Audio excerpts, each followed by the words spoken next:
সে যদি বলে যে বাচ্চাটা আমার না, তাহলে আমি ডিএনএ টেস্ট করাইতেও রাজি আছি। তারা আমাকে আলতা করাক, তারা আমাকে ডিএনএ টেস্ট করাক, আমি তাতেও রাজি আছি। সে যদি বলে এই বাচ্চাটা আমার না, তাহলে সে আমাকে ডিএনএ টেস্ট করাক, সেই মেয়েটা তাতেও কিন্তু রাজি আছে। কিন্তু এই যে মেয়েটার পেটে যার বাচ্চা, তার যে বাবা আছে, সেই বাবার মা কি বলতেছে আপনারা জাস্ট ভিডিওটা দেখেন, এবং ভিডিওটা দেখার পর ভিডিওটা একটু শেয়ার করে দেবেন।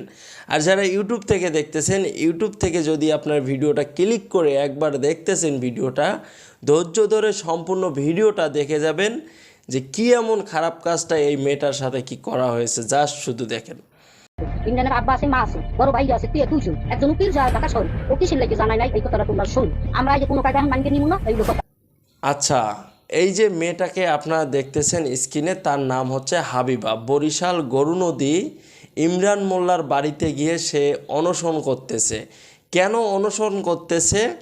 এই হাবিবা ইমরান মোল্লার সাথে অপরিচিত একটি মোবাইল নাম্বারে কথা হয়, এবং কথা হতে হতে তাদের মধ্যে একটি সম্পর্ক তৈরি হয়।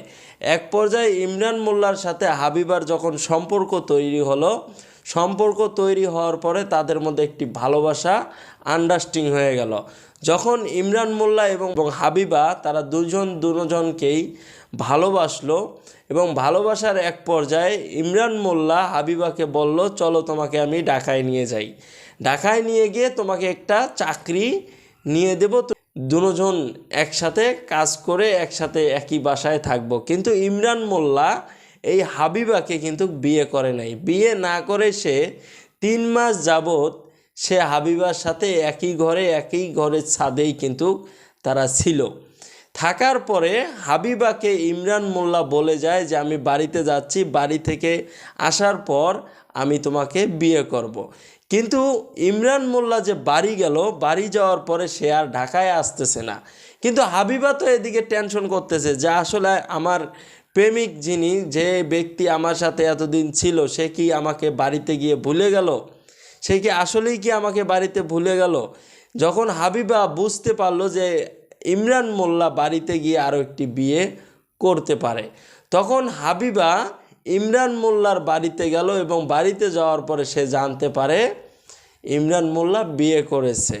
সে জাঁকজমক করে তার ফ্যামিলিগতভাবে তার কিন্তু বিয়ে হয়। কিন্তু এদিকে হাবিবার সাথে এতদিনের একটি সম্পর্ক করলো, এবং ঢাকা কুড়িল বিশ্ব রোডে গিয়ে একটি বাসা ভাড়া নিল, এবং তারা একই সাথে থাকলো 3 মাস। থাকার পরে ইমরান মোল্লা বাড়িতে গিয়ে তার বাবা মাকে জানিয়ে, তার বাবা মা ইচ্ছাকৃতভাবে তাকে বিয়ে করাইলো। সে কি বলতে পারে নাই তার বাবা মাকে? সে কিন্তু তার বাবা মাকে বলে নাই, এবং না বলেই ইমরান মোল্লা বিয়ে করেছে। এবং বিয়ে করার পর যখন হাবিবা তার বাড়িতে গেল, এবং বাড়িতে যাওয়ার পরে দেখে ইমরান মোল্লার বাড়িতে আরও একজন বউ রয়ে গেছে। হাবিবাকে ঢাকায় রেখে সে বাড়িতে গিয়ে বিয়ে করে, এবং বিয়ে করার পর হাবিবা যখন তাদের বাড়িতে যায়, এখন যাওয়ার পরে ইমরান মোল্লা হাবিবার সাথে আর কোনো যোগাযোগ এবং দেখা এখনও পর্যন্ত করে নাই। কিন্তু হাবিবা বলতেছে যে আমার সাথে তুমি 3 মাস একসাথে এক বাসায় থাকলা, একই ছাদের নিচে, আমার পেটে 3 মাসের একটি সন্তান রয়ে গেছে। এই সন্তানের ভার এখন কে নেবে? এই সন্তানের বাবা এখন কে হবে?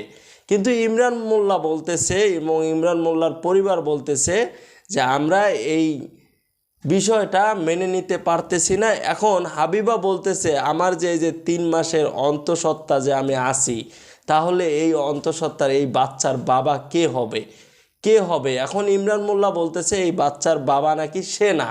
এখন হাবিবা বলতেছে তাহলে তোমরা আমাকে ডিএনএ টেস্ট করাও, ডিএনএ টেস্ট করালেই হয়তোবা সব কিছু তোমরা জানতে পারবে। ইমরান মোল্লার মা বলতেছে আমরা সবাই তো তাদের ফ্যামিলিতে ছিলাম, তাহলে মেয়েটি কেন আমাদেরকে জানায় নাই? মেয়েটিকে তো বারণ করেছিল ইমরান মোল্লা, যার কারণে মেয়েটি আপনাদের ফ্যামিলিতে জানাইতে পারে নাই। যদি জানাইতো তাহলে হয়তোবা ইমরান মোল্লা কিন্তু বিয়ে করতে পারতো না। কি বন্ধুরা, ঠিক বলেছি না? যদি ইমরান মোল্লা মেয়েটিকে বলার মতো সুযোগ দিত, তাহলে কিন্তু বলতে পারতো।